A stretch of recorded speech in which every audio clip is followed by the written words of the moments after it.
பெற்றவர் மைந்தர் தூய ஆவியாரின் திருப்பெயராலே ஜெபம் பண்ண கடவோம். எல்லா துதி ஸ்தோத்திரங்களுக்கும் பாத்திரராக இருக்கிற எங்கள் அன்பின் ஆண்டவரே, ஆசீர்வதிக்கப்பட்ட இந்த புதிய நாளுக்காக நாங்கள் நன்றி சொல்கிறோம். எங்கள் வாழ்க்கையில் மீண்டுமாக ஒரு நாளை நாங்கள் கண்டு உமக்கு நன்றி சொல்ல, உம்மை துதிக்க, உம்மை ஸ்தோத்தரிக்க, உம்மை வழிபட ஆண்டவர் எங்களுக்கு தந்திருக்கிற இந்த நல்ல வாய்ப்புக்காக நாங்கள் நன்றி சொல்கிறோம். உம்மை ஸ்தோத்தரிக்கிறோம் சுவாமி.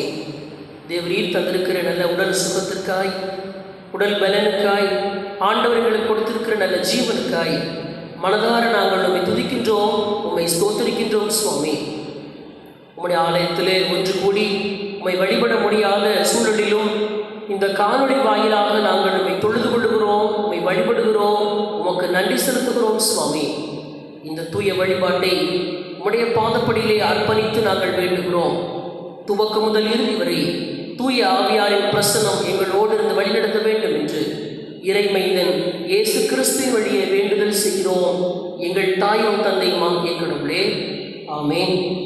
இந்த வழிபாட்டுக்கு துவக்கமாகவும் கடவுளின் திருப்பெயர் மாற்றிக்கென்றும் நாம் யாவரும் இணைந்து கிறிஸ்தவ கீர்த்தனைகளில் 11வது பாடல் வந்தனம் வந்தனமே என்ற பாடலை இணைந்து பாடுவோம்.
வாசிக்கும்படியாக தெரிந்து கொள்ளப்பட்ட வேத பகுதி அப்போஸ்தலர் 2ஆம் அதிகாரம் 1 முதல் 13 வசனம் வரை. அப்போஸ்தலர் 2ஆம் அதிகாரம் 1 முதல் 13 வசனம் வரை. பெந்தேகோஸ்தே என்னும் நாள் வந்தபோது அவர்கள் எல்லோரும் ஒருமனப்பட்டு ஓரிடத்தில் வந்திருந்தார்கள். அப்பொழுது பலத்த காற்று அடிக்கிற முழக்கம் போல் வானத்திலிருந்து சடுதியாய் ஒரு முழக்கம் உண்டாகி அவர்கள் உட்கார்ந்திருந்த வீடு முழுவதையும் நிரப்பிற்று. அல்லாமலும் அக்கினிமயமான நாவுகளைப் போல பிரிந்திருக்கும் நாவுகள் அவர்களுக்கு காணப்பட்டு அவர்கள் ஒவ்வொருவர் மேலும் வந்து அமர்ந்தது. அவர்கள் எல்லோரும் பரிசுத்த ஆவியினாலே நிரப்பப்பட்டு ஆவியானவர் தங்களுக்கு தந்தொருளின வரத்தின்படியே வெவ்வேறு பாஷைகளிலே பேசத் தொடங்கினார்கள். வானத்தின் கீழ் இருக்கிற சகல தேசத்தாரிலும் இருந்து வந்த தேவ பக்தியுள்ள யூதர்கள் அப்பொழுது எருசலேமிலே வாசம் பண்ணினார்கள். அந்த சத்தம் உண்டான போது திரளான ஜனங்கள் கூடி வந்து தங்கள் தங்கள் பாஷையிலே அவர்கள் பேசுகிறதை அவரவர்கள் கேட்டபடியினாலே கலக்கமடைந்தார்கள். எல்லோரும் பிரமித்து ஆச்சரியப்பட்டு ஒருவரை ஒருவர் பார்த்து, இதோ பேசுகிற இவர்கள் எல்லோரும் கலிலேயர் அல்லவா? அப்படி இருக்க நம்மில் அவரவர்களுடைய ஜென்ம பாஷைகளிலே இவர்கள் பேச கேட்கிறோமே, இதெப்படி? பார்த்தரும் மேதரும் ஏலாமீத்தரும் மெசபதோமியா யூதேயா கப்பதோக்கியா பொந்து ஆசியா பிரிகியா பம்பிலியா எகிப்து என்னும் தேசத்தார்களும் சீரேனே பட்டணத்தை சுற்றியிருக்கிற லிபியாவின் திசைகளிலே குடியிருக்கிறவர்களும் இங்கே சஞ்சரிக்கிற ரோமாபுரியாரும் யூதரும் யூத மார்க்க அமைந்தவர்களும் கிரேத்தரும் அரேபியரும் ஆகிய நாம் நம்முடைய பாஷைகளிலே இவர்கள் தேவனுடைய மகத்துவங்களை பேச கேட்கிறோமே என்றார்கள். எல்லோரும் பிரமித்து சந்தேகப்பட்டு இது என்னமாய் முடியுமோ என்று ஒருவரோடொருவர் சொல்லிக் கொண்டார்கள். மற்றவர்களோ இவர்கள் மதுபானத்தினால் நிறைந்திருக்கிறார்கள் என்று பரியாசம் பண்ணினார்கள். வாசிக்கும்படியாக தெரிந்து கொள்ளப்பட்ட வேத பகுதி வாசித்தாயிற்று. தேவனே உமக்கு மகிமை உண்டாவதாக. ஆண்டவரும் இரட்சகருமாகிய இயேசு கிறிஸ்துவின் ஈடு இணையற்ற திருப்பெயரிலே உங்கள் யாவருக்கும் அன்பின் வாழ்த்துதலையும் தோற்றங்களையும் தெரிவித்துக் கொள்கிறேன்.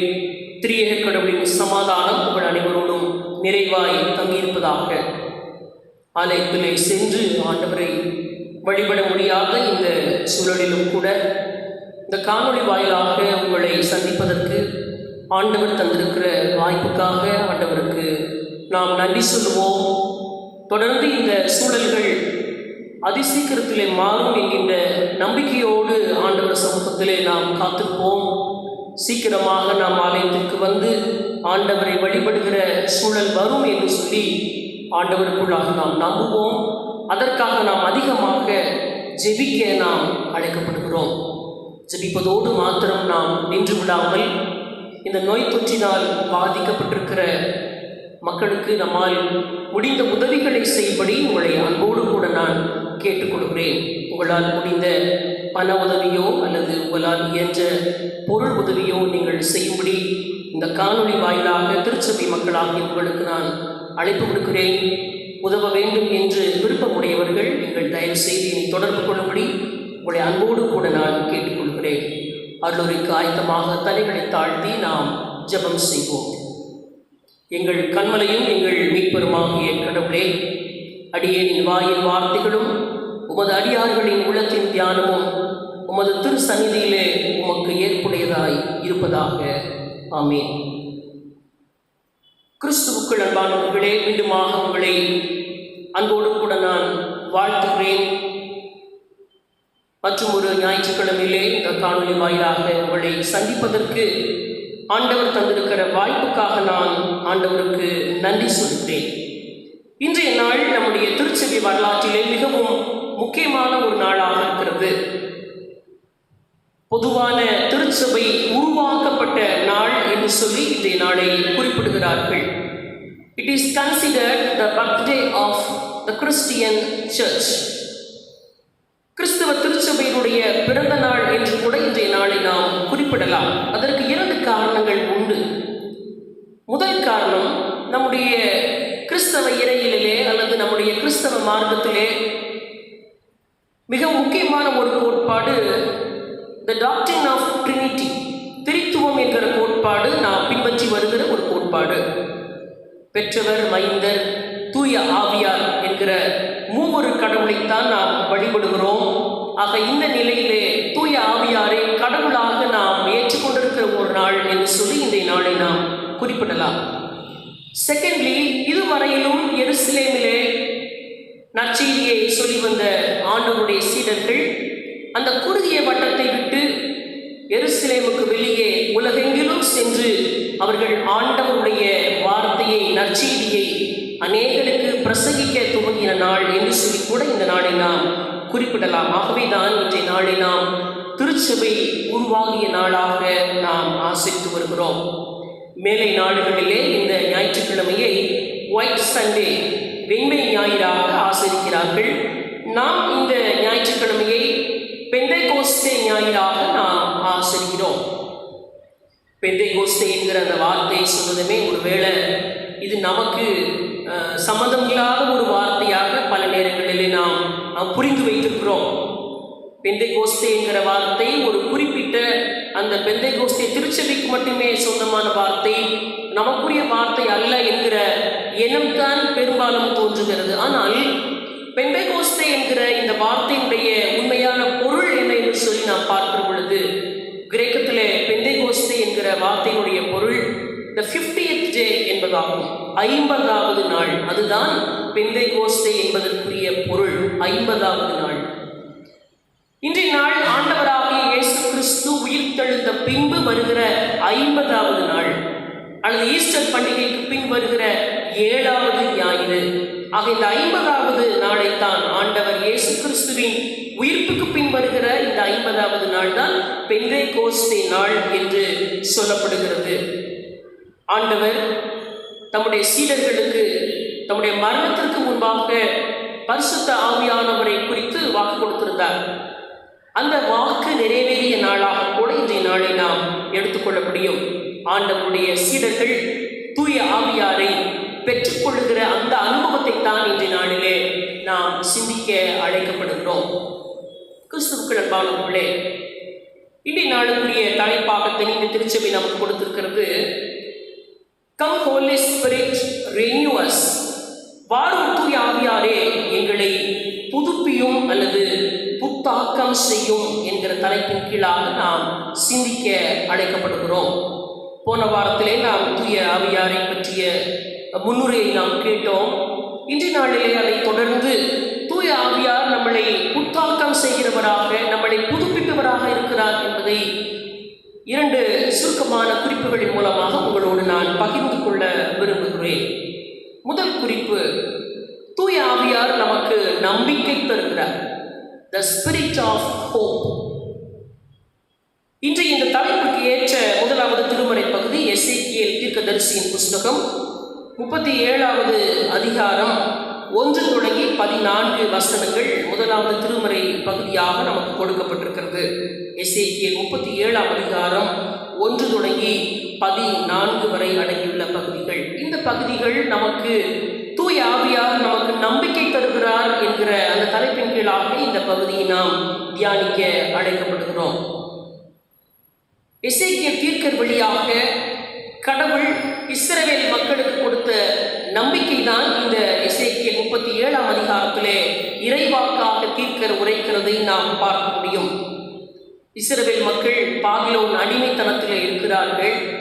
அந்த அடிமைத்தனத்திலே அவர்கள் இருக்கிற பொழுது நம்பிக்கையற்ற சூழலிலே யார் எங்களை வந்து விடுவிப்பார்கள், இவ்வளவு கஷ்டங்களையும் துன்பங்களையும் துயரங்களையும் நாங்கள் அனுபவித்துக் கொண்டிருக்கிறோமே, சமாதானமற்ற நிலையில் இருக்கிறோமே, அமைதியற்ற நிலையில் இருக்கிறோமே, எங்களை விடுவிக்க யார் வருவார்கள் என்று ஏக்கத்தோடு நம்பிக்கையற்ற சூழலிலே, சமாதானமற்ற சூழலிலே, அமைதியற்ற சூழலிலே மக்கள் வாழ்ந்து வந்த அந்த சூழலில் எசேக்கியேல் தீர்க்கர் வழியாக ஆண்டவர் அவர்களுக்கு நம்பிக்கை கொடுக்கிறார்.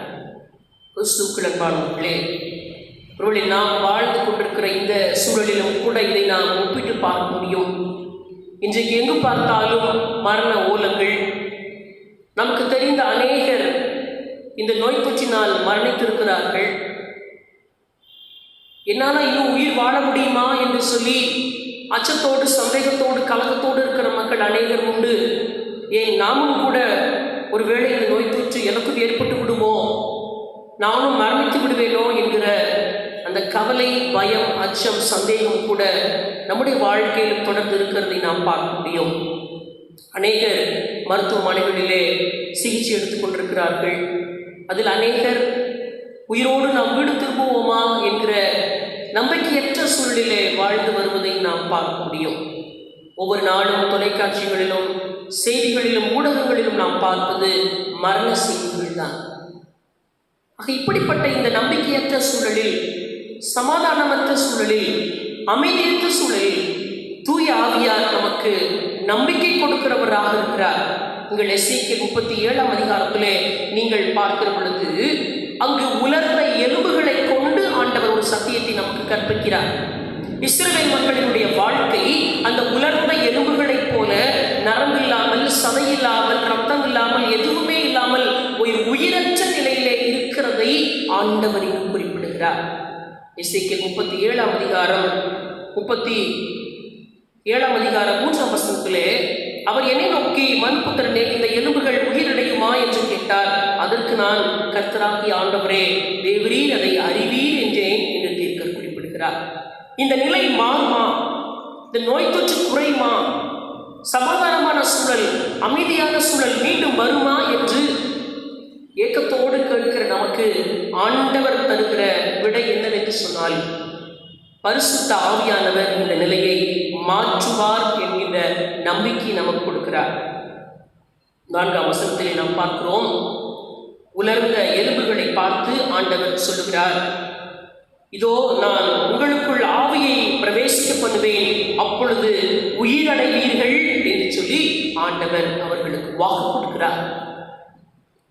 சிதறடிக்கப்பட்ட இஸ்ரவேல் மக்கள் கஷ்டத்திலும், துன்பத்திலும், துயரத்திலும், அடிமைத்தனத்திலே இருக்கிற இஸ்ரவேல் மக்கள் தூய ஆவியாரை நீங்கள் பெற்றுக்கொள்ளுகிற பொழுது உயிரடைவீர்கள் என்று சொல்கிறார்.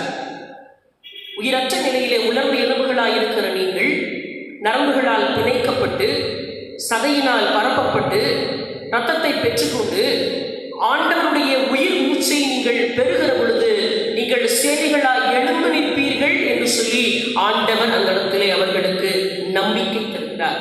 11ஆம் வசனத்திலே நாம் பார்க்கிற பொழுது, இதோ அவர்கள், எங்கள் எலும்புகள் உலர்ந்து போயிற்று, எங்கள் நம்பிக்கை அற்று போயிற்று, நாங்கள் அறுப்புண்டு போகிறோம் என்று புலம்புகிறார்கள். வெளியே அந்த புலம்பலின் சத்தம் இன்றைக்கும் தொனித்துக் கொண்டிருக்கிறது. என்னுடைய நம்பிக்கை அற்று போயிற்று என்று சொல்லி அநேக நம்பிக்கை இழந்த இந்த சூழலிலே பரிசுத்த ஆவியானவர் நமக்கு நம்பிக்கை கொடுக்கிறார். உயிர் மூச்சை, நீங்கள் கடவுளின் உயிர் மூச்சை பெற்றுக்கொள்கிற பொழுது நீங்கள் சேனைகளாய் மீண்டும் எழும்பு நிற்பீர்கள்.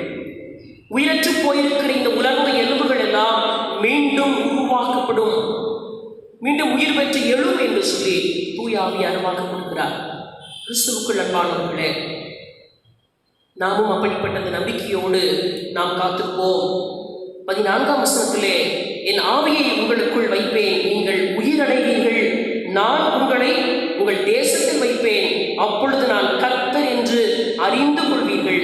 இதை சொன்னேன், இதை செய்வேன் என்று கர்த்தர் உரைக்கிறார் என்று சொல்கிறார்.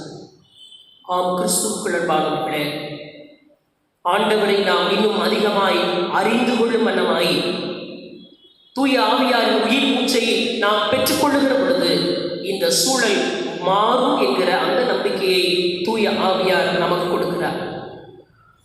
ஆகவே the spirit of hope, நமக்கு நம்பிக்கை தருகிற தூய ஆவியாரை நாம் பெற்றுக்கொள்ள அழைக்கப்படுகிறோம். நம்பிக்கையற்ற இந்த சூழலில் தூய ஆவியார் தாமே நமக்கு நிறைவான நம்பிக்கை அருளுவாராக. இரண்டாவது, குறிப்பாக நாம் வாசிக்க கேட்ட அப்போஸ்தலர் 2ஆம் அதிகாரத்தை நாம் எடுத்து வைத்துக் கொள்வோம். The spirit of oneness, நம்மை ஒன்றிணைக்கிற தூய ஆவியார். ஆண்டவராக இயேசு கிறிஸ்து உயிர்த்தெழுந்து விட்டார் என்கிற நற்செய்தியை அனைவருக்கும் கூற வேண்டும் என்பதனுடைய அந்த வேகத்தை உணர்த்த தூய ஆவியாரின் தூண்டுதலால் அவர்கள் ஒவ்வொருவரும் வெவ்வேறு மொழிகளிலே பேசத் தொடங்கியதை நாம் இந்த அப்போஸ்தலர் 2ஆம் அதிகாரம் 4ஆம் வசனத்திலே நாம் பார்க்க முடியும். பல மொழிகள் பேசுகிற அனுபவம். ஒருவேளை இதை புரிந்து கொள்வது சற்று கடினமாக இருக்கலாம். அநேகர் இந்த பகுதியை வைத்துக் கொண்டுதான் தூய ஆவியார் என்னிலே வாசம் பண்ணுகிறார், என்னிலே இருக்கிறார் என்பதற்கு அடையாளமே நான் பல பாஷைகளை பேசுவது என்கிற புரிதல் இன்றைக்கு கிறிஸ்தவ சமுதாயத்தில் இருப்பதை நாம் அறிய முடியும். ஆனால் இந்த பகுதியை நாம் ஆழமாக நாம் சிந்திக்கிற பொழுது அவர்கள் என்ன பாஷைகளை பேசினார்கள், என்ன மொழிகளை பேசினார்கள், இதற்கு பின் இருக்கிற சத்தியம் என்ன என்பதை நாம் கண்டுகொள்ள நாம் முயற்சி செய்ய வேண்டும். பல மொழி பேசுகிற மக்களும் புரிந்து கொள்ளுகிற வகையிலே தூய ஆவியார் இங்கு செயல்படுகிறார் என்பதுதான் இந்த பகுதியிலே பின்னிருக்கிற சத்தியம். ஆண்டவராக இயேசு கிறிஸ்து இந்த உலகத்திலே வாழ்ந்த போது அக்காலங்களிலே அங்கிருந்த மொழி பேசுகிற மக்கள் பார்த்தோன்னா எபிரேய மக்கள் எபிரேய மொழி பேசினார்கள், கிரேக்க மொழி பேசினார்கள், இன்னும் ஆண்டவராக இயேசு கிறிஸ்து அரமேய மொழி பேசினார் என்பதை நாம் அறிவோம். ஆக இந்த 3 மொழிகள் தான் அந்நாட்டிலே புழக்கத்திலே இருப்பதை நாம் பார்க்க முடியும். எபிரேய மொழி, கிரேக்க மொழி, அரமேய மொழி. இதிலே பாமர மக்கள் அல்லது அடித்தட்டு மக்கள் பெரும்பாலும் அவர்கள் அரமேய மொழியைத்தான் அவர்கள் பேசினார்கள். ஆனால் இங்கு சீடர்கள் ஒன்று கூடி இருக்கிற பொழுது, தூய ஆவியாரை அவர்கள் பெற்றுக்கொள்ளுகிற பொழுது, அங்கிருந்த பல நாட்டவரும் புரிந்து கொள்ளுகிற வகையிலே அவர்கள் மற்ற மொழிகளை பேசியதை நாம் அப்போஸ்தலர் 2ஆம் அதிகாரம் தொடர்ந்து நாம் அந்த வசனங்களை வாசிக்கிற போது நாம் புரிந்து கொள்ள முடியும். அங்கிருந்த சீடர்கள் பெரும்பாலும் பாமர மக்களாகத்தான் இருந்தார்கள், படிப்பறிவு இல்லாதவர்களாகத்தான் இருந்தார்கள், கல்வியறிவிலே குறைவற்றவர்களாக இருந்தார்கள், பேசத் தெரியாதவர்களாக இருந்தார்கள் என்கின்ற அந்த குற்றச்சாட்டுகள் எல்லாம் சீடர்கள் மீது வைக்கப்பட்டதை நாம் அறிவோம். ஆனால் இந்த தூய ஆவியாரினுடைய செயல்பாட்டிற்கு பின்பு கல்வி அறிவில்லாத அந்த சீடர்கள், பேசத் தெரியாதவர்கள் மற்ற மொழிகளிலே பேசுவதை நாம் பார்க்க முடியும். அரமேய மொழியை தவிர்த்து, கிரேக்க மொழியை தவிர்த்து, எபிரேய மொழியை தவிர்த்து அவர்கள் பிற நாட்டவரும் பேசுகிற அந்த மொழிகளை அவர்கள் பேசினார்கள். அதற்கு காரணம் என்னவென்று சொன்னால், ஆண்டவருடைய நற்செய்தி உலகமெங்கும் சென்று அறிவிக்கப்பட வேண்டும் என்கிற அந்த வாக்கை நிறைவேற்றும் வண்ணமாக எருசலேமை விட்டவர்கள் வெளியே செல்லுகிற பொழுது, மற்ற நாடுகளுக்கு செல்லுகிற பொழுது, உலகத்தின் பல பகுதிகளுக்கும் செல்லுகிற பொழுது மற்ற மொழிகளிலும் அவர்கள் நற்செய்தியை பிரசங்கிக்க வேண்டும் என்கிற அந்த நோக்கோடு பரிசுத்த ஆவியானவர் அவர்களுக்கு அந்த வரத்தை அருளுவதை நாம் பார்க்க முடியும். நற்செய்தி பணிக்கு மொழி ஒரு தடையாக இருக்கக்கூடாது என்பதற்காக தூய ஆவியார் ஒரு புரிதலை அந்த இடத்துல ஏற்படுத்துகிறார். மேலை நாட்டிலிருந்து இந்தியாவுக்கு வந்த நற்செய்தி பணியாளர்கள் எங்களுக்கு இந்திய மொழிகள் தெரியாது என்று ஒருவேளை அவர்கள் நினைத்திருந்தால், இங்கு வராமல் இருந்திருந்தால் இன்றைக்கு நாம் கிறிஸ்தவர்களாக நாம் இன்றைக்கு இருந்திருக்க முடியாது. குறிப்பாக இந்தியாவிற்கு வந்து திருப்பணியாற்றிய ஆண்டவரின் சீடர் தூய தோமா அவர்கள் கேரளாவிற்கு வந்தார்கள், குறிப்பாக தமிழகத்திற்கு வந்தார்கள், சென்னையிலே மயிலாப்பூர் பகுதியிலே வந்தார்கள். இங்கு வந்து இந்த நாட்டினுடைய மொழியை அவர்கள் கற்றுக்கொண்டு நற்செய்தியை பறைசாற்றியதை வரலாறு சொல்கிறது. அப்படிப்பட்ட அந்த துணிச்சலை, அந்த புரிதலைத்தான் தூய ஆவியார் சீடர்களுக்கு ஏற்படுத்தியதை நாம் அப்போஸ்தலர் 2ஆம் அதிகாரத்திலே நாம் பார்க்க முடியும். ஆதியாகமம் 11ஆம் அதிகாரம் 1 முதல் 8 வரை வசனங்கள் நாம் பார்க்கிற பொழுது, நான் என்கிற அந்த பெருமையோடு நமக்கு பெருமை சேர்க்க வேண்டும், நமக்கு பெயர் உண்டாக வேண்டும் என்ற நிலையிலே அவர்கள் வாழ்ந்தபோது அந்த பாபேல் கோபுரத்தை கட்டியதை நாம் பார்க்க முடியும். அங்கு மொழி அந்த மனிதர்களை பிரித்தது. ஆனால் இங்கு தூய ஆவியாரின் ஆற்றலுக்கு உட்பட்டு தங்கள் வாழ்வை அவர்கள் அர்ப்பணித்த பொழுது இந்த மொழி பல நாட்டவரை ஒன்றிணைத்தது. The oneness of the Spirit, ஒன்றிணைக்கிற தூய ஆவியானவர். இந்த அனுபவத்திற்கு பின்புதான் யூதருக்கு மட்டும் நற்செய்தி என்கிற அந்த சிந்தனை மாறி மத்தேயு 28:19 சொல்லப்பட்டிருக்கிற வண்ணமாய் உலகம் அனைத்திற்கும் நற்செய்தி என்கிற இயேசு கிறிஸ்துவினுடைய செய்தியை புரிந்து சீடர்கள் நற்செய்தி பணியாற்றினார்கள் என்பதை நாம் புரிந்து கொள்ள அழைக்கப்படுகிறோம். கிறிஸ்துவுக்குள் அன்பானவர்களே, தூய ஆவியார் நமக்குள்ளாக இருக்கிறார் என்று சொல்லுகிற பொழுது நான் கடந்த வாரத்திலே குறிப்பிட்டதைப் போல அது ஏதோ ஒரு விதமான ஒரு மேஜிக்கல் அனுபவம் அல்ல. கைகளை தட்டுவதோ, நடனமாடுவதோ, குதிப்பதோ, அல்லது பல மொழிகள், பல புரியாத மொழிகள் பேசுவதோ, அல்லது டச் என்று சொல்வதோ, உடனே கீழே விழுவதோ, அப்படிப்பட்ட அனுபவம் அல்ல. நீங்கள் பரிசுத்த ஆவியை பெற்றுக்கொள்கிற பொழுது பலனடைந்து எழுந்து நிற்பீர்களே தவிர மாறாக நீங்கள் விழுந்து தரையிலே புரள மாட்டீர்கள். ஆகவே அப்படிப்பட்ட கள்ள போதனைகளுக்கு நாம் விலகிக்க வேண்டும். திருமறையின் உண்மையான சாராம்சத்தை நாம் அறிந்து கொள்ள வேண்டும். தூய ஆவியாரை பற்றி சரியாக நாம் புரிந்து கொள்ள அழைக்கப்படுகிறோம்.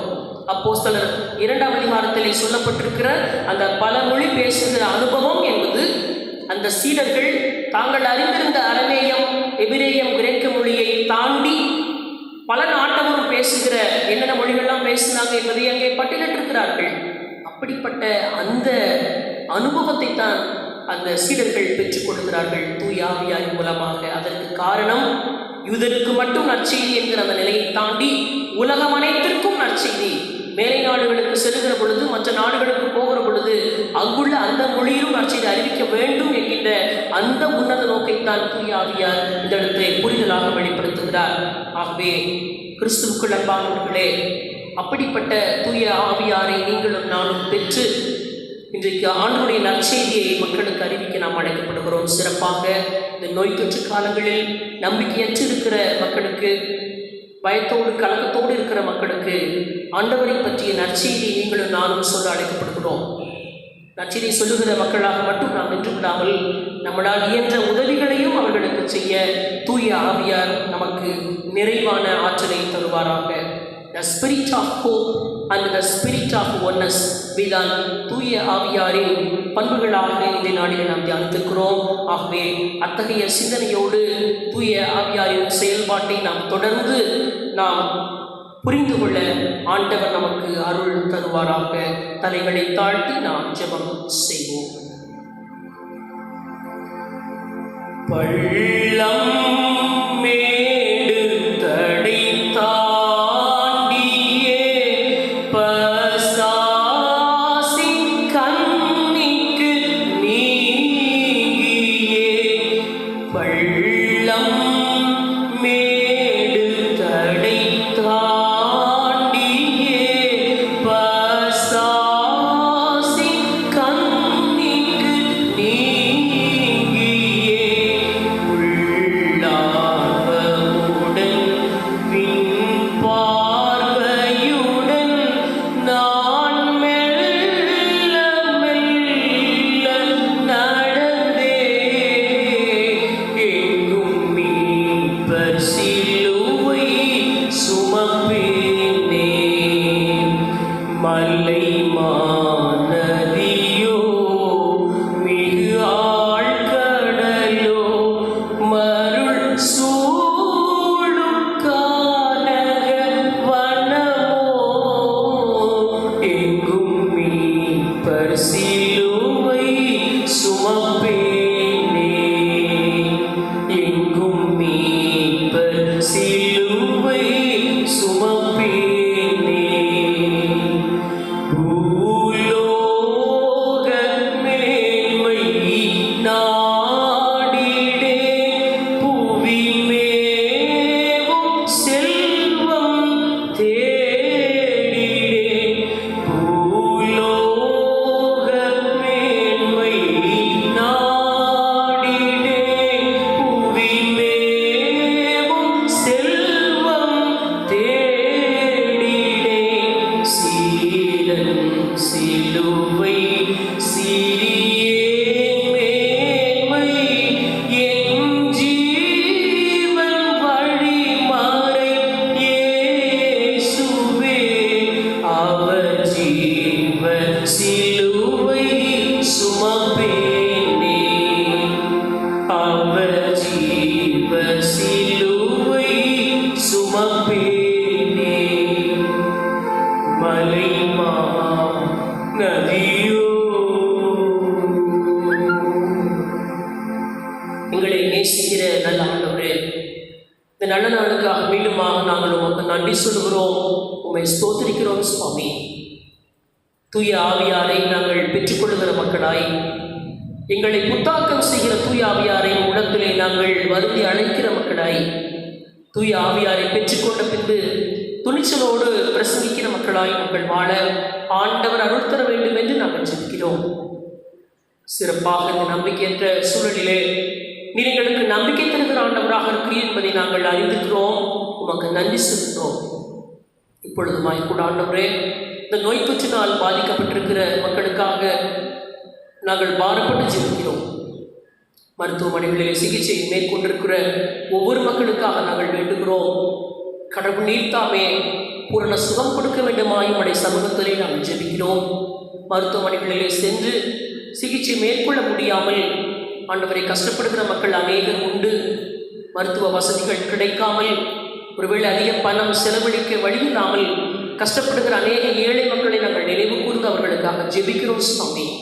ஜெபிக்கிறாக மக்களாக மட்டுமில்லாமல் அப்படிப்பட்ட மக்களுக்கு நாங்கள் உதவி செய்ய எங்களை நாங்கள் அர்ப்பணிக்கின்றோம். ஆண்டவரே, தூய ஆவியார் எங்களுக்குள்ளாக செயல்படுகிற பொழுது ஒருவேளை நாங்கள் விசுவாச வார்த்தைகளை சொல்லி அவர்களை தேற்றுகிற மக்களாய் மட்டுமல்லாமல் அப்படிப்பட்ட மக்களுக்காக நாங்கள் உதவி செய்கிற மக்களாக நாங்கள் இருக்க வேண்டும் என்பதை நாங்கள் கற்றுக்கொண்டிருக்கிறோம். உங்களுக்கு நன்றி சொல்கிறோம். ஆண்டவரே, இந்த நோய் தொற்று இந்த தேசத்தை விட்டு முற்றிலுமாக போக வேண்டும் என்று ஒவ்வொரு நாளும் நாங்கள் ஜெபித்து வருகிறோம் சுவாமி. ஆண்டவர் நீர்க்காம இந்த நோய் தொற்று எங்கள் தேசத்தை விட்டு முற்றிலுமாக குறைந்து போக கடவுள் அருள் தர வேண்டுமாய் நாங்கள் வேண்டுகிறோம். மீண்டுமாக உடைய ஆலயத்திலே நாங்கள் வந்து உங்களை வழிபடுகிற சூழலை கர்த்தர்களுக்கு உருவாக்கி தர வேண்டுமாக நாங்கள் ஜெபிக்கிறோம். எங்கள் திருச்சபை மக்களுக்காக, திருச்சபையில் இருக்கிற சிறியோர் முதல் பெரியோர் வரை அனைவருக்காக உடைய சமூகத்திலே நாங்கள் வேண்டுகிறோம். ஆண்டவரை நம்பிக்கைற்றிருக்கிற சூழலில் எங்களுக்கு நம்பிக்கை தருகிற ஆண்டவராக உடன் இருந்து எங்களை வழிநடத்துகிற தூய ஆவியார் தொடர்ந்து எங்களை வழிநடத்த வேண்டும் என்று, எங்களை பாதுகாக்க வேண்டும் என்று உடைய சமூகத்திலே நாங்கள் ஜெபிக்கிறோம். எங்கள் தேசத்தை, எங்கள் தமிழகத்தை உடைய கரங்களிலே நாங்கள் அர்ப்பணித்து வேண்டுகிறோம். எடுத்துக்கொள்ளுகிற ஒவ்வொரு மருத்துவ சிகிச்சைகளிலும் உடைய கரம் இருக்கட்டும். ஆண்டவரே, இன்னும் அதிகமாக மருத்துவர்கள் ஆலோசித்து எடுக்கிற ஒவ்வொரு முயற்சிகளிலும் உம்முடைய வழிநடத்துதல் நிறைவாக தங்கியிருந்து வெளிப்பட வேண்டுமா நாங்கள் ஜெபிக்கிறோம். எங்களை தாழ்த்துகிறோம், உடைய கரங்களிலே அர்ப்பணிக்கிறோம். எங்களை பொறுப்படுத்திக் கொள்ளும். யாவற்றையும் இறைமைந்தன் இயேசு கிறிஸ்து வழியை வேண்டுதல் செய்கிறோம் எங்கள் தாயும் தந்தையுமாகிய கடவுளே, ஆமென். சேர்ந்து சொல்லுவோம். பரலோகத்தில் இருக்கிற எங்கள் பிதாவே, உம்முடைய நாமம் பரிசுத்தப்படுவதாக, உம்முடைய ராஜ்யம் வருவதாக, உம்முடைய சுத்தம் பரலோகத்திலே செய்யப்படுவதோ பூமியிலே செய்யப்படுவதாக. அன்று அப்பத்தை எங்களுக்கு தாரும். எங்களுக்கு விரோதமாக குற்றம் செய்கிறவர்களை நாங்கள் மன்னிக்கிறது போல எங்கள் குற்றங்களை எங்களுக்கு மன்னியும். எங்களை சோதனைக்குள் பிரவேசிக்க பண்ணாமல் தீவிண்டங்களை ரட்சித்துக் கொள்ளும். ராஜ்யம், வல்லமை, மகிமையும் என்றைக்கும் உடையவர்களே, ஆமென். கடவுளின் ஆசீர்வாதத்தை பெற்றுக்கொள்வோம். நம்முடைய தாயும் தந்தையுமாகிய கடவுளின் அன்பும் மைந்தராகிய ஆண்டவர் இயேசு கிறிஸ்துவின் அருளும் தூய ஆவியாரின் வழிநடத்துதலும் பாதுகாப்பும் பராமரிப்பும் நம் அனைவரோடும், சிறப்பாக இந்த நோய் தொற்றிலே பாதிக்கப்பட்டிருக்கிற மக்களோடும் நிறைவாக தங்கியிருந்து வழிநடத்துவதாக.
ஆத்துமாவே கர்த்தரை ஸ்தோத்திரி, என் முழு உள்ளமே உடைய பரிசுத்த நாமத்தை ஸ்தோத்திரி. என் ஆத்துமாவே கர்த்தரை ஸ்தோத்திரி, கர்த்தர் செய்த சகல உபகாரங்களையும் மறவாதே. ஆமென். Thank you. God bless you all.